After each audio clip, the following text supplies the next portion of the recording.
আজ আমি মর্মাহত, অত্যন্ত মর্মাহত, অত্যন্ত দুঃখের সঙ্গে বলতে হচ্ছে, আমাকে যারা আগমন করিয়েছে, যারা আমাকে দেশে এনেছে, তাদের উপরে হামলা কেন হলো। ও সরি, আগে আমি পরিচয়টা দিয়ে নিই। আমি হচ্ছি সেই ৩৬শে জুলাই। আজ আমি মর্মাহত।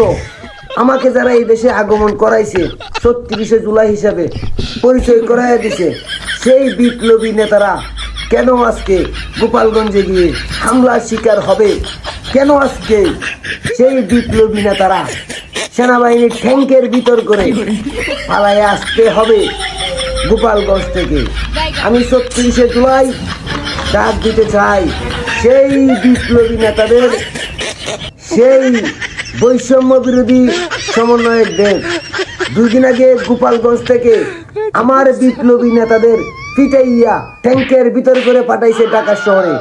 আজকে আবার একই দুঃসাহস দেখাইলো চট্টগ্রামের চকুরিয়াবাসী। তাদের এত বড় দুঃসাহস হয় কি করে? আমার বিপ্লবী নেতাদের, যারা আমাকে এই দেশে ৩৬শে জুলাই হিসেবে আনছেন, পরিচয় করাই দিয়েছেন জাতির সামনে, সেই বিপ্লবী নেতাদের কেন চকুরিয়াবাসী মারধর করলো, ফেদাইলো, চেয়ার ভাঙলো, স্টেজ ভাঙিয়ে দিল? সেই জন্য আজকে আমি মর্মাহত। আমি ৩৬শে জুলাই আজকে সমগ্র বাংলাদেশের যত বিপ্লবী নেতা আছেন সবাইকে বলবো, যত সমন্বয়ক আছেন, যত টুকাই পার্টি আছেন, প্রত্যেককেই আজকে রাতের ৩৬ মিনিট ৩৬ সেকেন্ডে রাজু ভাস্কর্যের সামনে আসতে হবে।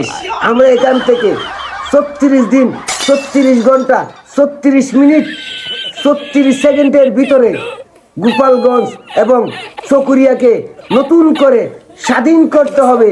আর সেই ২ এলাকার নাম আমরা দিব ৩৬ দুগুণে ৭২ দিবস।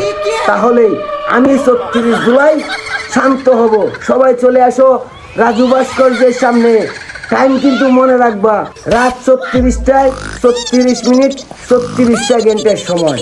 তা না হলে আমার ৩৬ জুলাইয়ের বিশাল বিশাল বড় অপমান হয়ে যাবে। যে অপমানের জ্বালা সহ্য করতে না পারে, আমি জিন্দাওয়ালির মতো হার্ট অ্যাটাকও করতে পারি।